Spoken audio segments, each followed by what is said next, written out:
Olá pessoal, tudo bem? Vulnerabilidades em equipamentos de ultrassom. Meu nome é Renato Boiú, da Violink, e esse aqui é o CT Cybersecurity, todos os sábados às 9 da manhã aqui no canal do CT Hub no YouTube. Se você não está inscrito, inscreva-se aí no canal, ative a notificação no modo todas para receber o conteúdo dos vários programas que o pessoal do CT Hub produz durante a semana. Bom, eu falo bastante aqui no programa de questões como a convergência entre a cibersegurança, a segurança do mundo virtual e a segurança do mundo físico, os problemas que a gente tem com equipamentos conectados em rede. Basicamente, hoje tudo é conectado à rede, ou seja, qualquer dispositivo está sujeito a uma falha de segurança, a uma vulnerabilidade. E essa semana apareceu um blog bem interessante, um post bem interessante num blog aí de cibersegurança, de uma empresa de cibersegurança, a respeito de vulnerabilidades encontradas em equipamentos médicos, de uso médico hospitalar, particularmente equipamentos de ultrassom para fins cardíacos. Então, essas vulnerabilidades foram exploradas, foram descobertas de um modo pago, né? Então, foi um modo ético. Essa empresa foi paga para fazer esse trabalho e encontrou algumas vulnerabilidades bem sérias e bem interessantes. Então, vou compartilhar com vocês aqui, como sempre, o fica no vídeo, fica o link para vocês poderem assistir e ler com calma os temas. Então, como sempre, eu vou deixar aí para vocês o link na descrição do vídeo, para vocês poderem ler aí o artigo com calma e ter essa noção do que é o problema, etc., os detalhes mais técnicos para quem se interessa, né? Então, a empresa que foi contratada para fazer esse trabalho foi a Sanosomi Networks, uma empresa de cibersegurança, e aí eles relatam aqui no blog deles, está muito bem escrito, né? As vulnerabilidades encontradas no equipamento da GE, do fabricante GE, né? De cuidados médicos, chamada a linha Vivid, que é uma linha de ultrassom.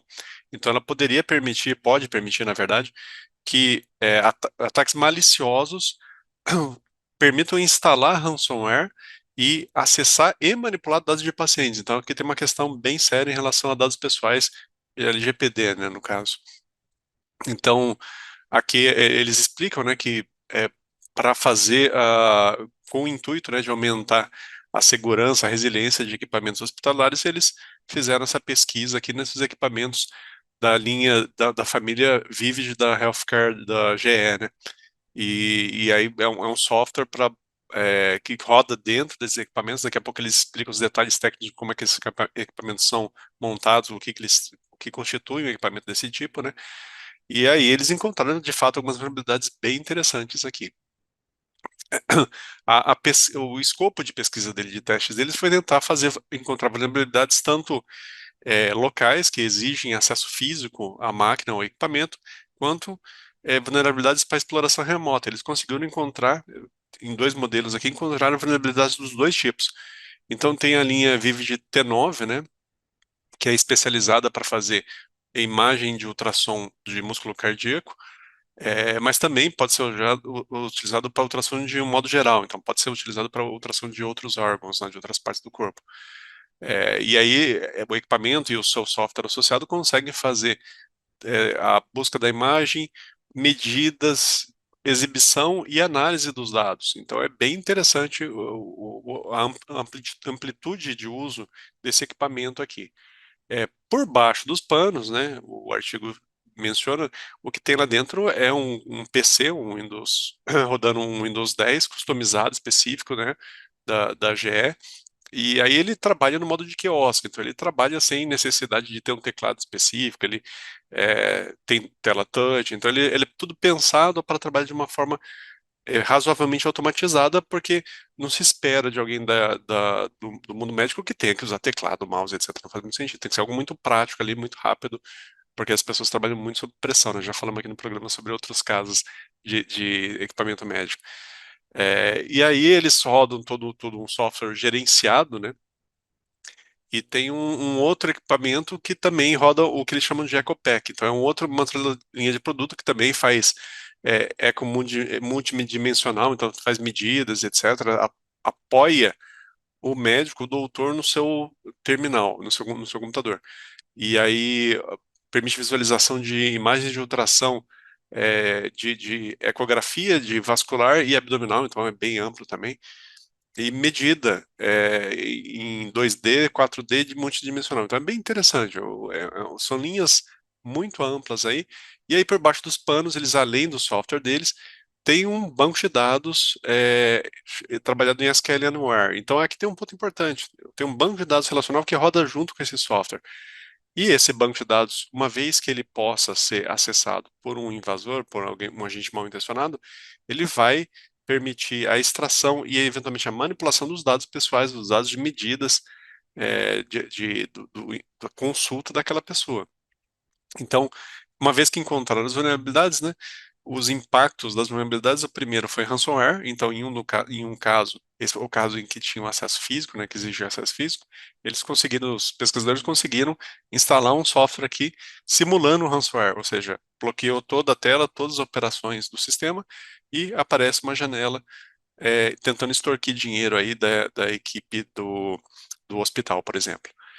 E outro problema que tem nesse caso é acesso e manipulação dos dados do paciente. Então, além de conseguir resgatar todas as informações das medidas que o equipamento fez, então todas as imagens, todos os detalhes que o equipamento conseguiu recuperar uma vez analisando um paciente, aqui também é possível manipular esses dados, ou seja, num extremo, a um invasor muito sofisticado, né, muito mal intencionado, poderia até colocar medições que apontariam para doenças, para problemas críticos aí, em casos em que não existe, ou vice-versa, poderiam mascarar problemas sérios que o ultrassom detectaria, e aí, fazendo manipulação dos dados, poderia fingir que esse paciente está tudo bem com ele, né? Então, realmente é muito sério a amplitude, porque a gente está falando da saúde das pessoas, a amplitude dessas vulnerabilidades e o risco que elas trazem é muito sério, né?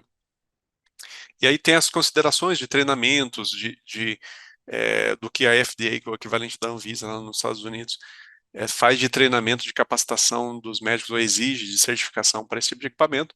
E um ponto importante é assim, existe até um limite de qual que é ah, o risco aceitável nesse tipo de equipamento. Então, um artigo aqui menciona isso, né? Existe um certo nível entre investimento e risco que o governo americano, o órgão regulatório americano aceita como válido. Aqui tem a listagem de todas as vulnerabilidades encontradas, né, com o nível de score crítico, então tem um nível aqui altíssimo, 9.6, 8.4 exemplos bem altos aqui de vulnerabilidade, né? E aqui embaixo ele faz uns gráficos bem interessantes que se resumem o tipo de risco que os dois equipamentos poderiam ter. Então, no caso do ransomware, um invasor mal intencionado, um hacker, poderia, através de um pendrive simples, ele codifica dentro do pendrive a sequência de ataques que ele quer, e ao espetar esse pendrive no equipamento, então ele entraria no hospital fingindo ser um paciente ou fingindo ser alguém de manutenção. Ao espetar esse pendrive no equipamento que não tem ninguém supervisionando, que não tem câmera em ambiente hospitalar, normalmente não se tem câmera, né, em quadro de paciência, até para preservar aí a identidade e o, o atendimento, né, dos pacientes, a confidencialidade de paciente e médico, não tem câmera. Então, um equipamento de ultrassom que ficou ali dentro de um quarto, ainda não foi retirado, esse invasor poderia colocar o pendrive, e ao fazer isso, ele estaria contaminando o pendrive com ransomware. Então, na hora que algum médico fosse utilizar o ultrassom, não funcionaria, apareceria a mensagem de ransomware. O hospital teria que pagar para conseguir recuperar o uso desse equipamento hospitalar. Então, é um equipamento crítico, né? Então, esse seria o vetor de ataque, seria o modo de ataque no primeiro caso. E no segundo caso, a extração e manipulação de dados de pacientes é mais sério, até porque não precisa de acesso físico. Então, ao ter acesso à rede corporativa do hospital, o invasor conseguiria remotamente acessar os dados e manipular os dados do paciente aí com suas leituras, com o indício ou não de alguma doença, de algum problema, né? E aí, entre os fatores de remediar, né, as ações de primeiro momento, enquanto essas falhas não são sanadas pela atualização dos equipamentos, né, o primeiro deles é nunca deixe os equipamentos sem ninguém observando. Então, é muito difícil isso. A gente já falou aqui no programa de outros casos.